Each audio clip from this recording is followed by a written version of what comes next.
Welcome back. बात करेंगे supreme court में फौजी अदालतों में सर्विलांस ट्रायल के फैसले के खिलाफ अपीलों पर समाअत हुई है। बानी पीटीआई के वकील उजैर भंडारी ने दलाइल देते हुए कहा, अदालत आइन बनने से पहले के जारी कवानीन का भी जायजा ले सकती है। तफसीलात लेंगे हसीब मलिक से। हसीब, आगाह कीजिएगा।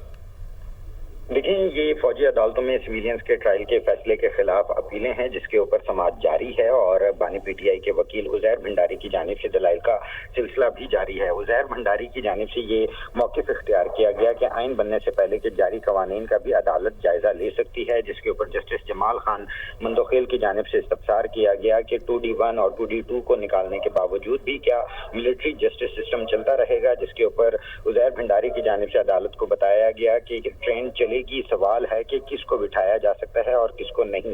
जस्टिस मुनीब के फैसले से भी कोर्ट मार्शल जारी रहने का तासुर गया था और उजैर भंडारी की जानिब से ये भी कहा गया कि अगरचे मार्शल लॉ में भी पार्लियामान के जरिए बेहतरी के ऑप्शन मौजूद है, फौजी अदालतें 175 के बाहर नहीं हैं। ये सेक्शन है आइन का, आर्टिकल 175 है जिससे ये बाहर नहीं है और सिविलियंस का ट्रायल सिर्फ 175 के तहत ही हो सकते हैं।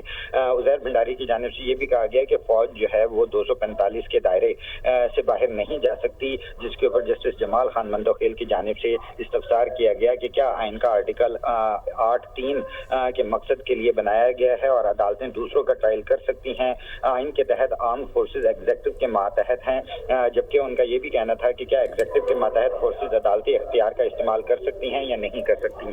तो इसके ऊपर जो उजैर भंडारी हैं उनकी जानिब से दलाइल का जो सिलसिला है वो जारी है। इससे कबल जो है लतीफ खोसा जो कि एतजाज अहसन के वकील थे, उनकी जानिब से दलाइल दिए गए थे। वजारत दिफा की जानिब से बहुत शुक्रिया आपका।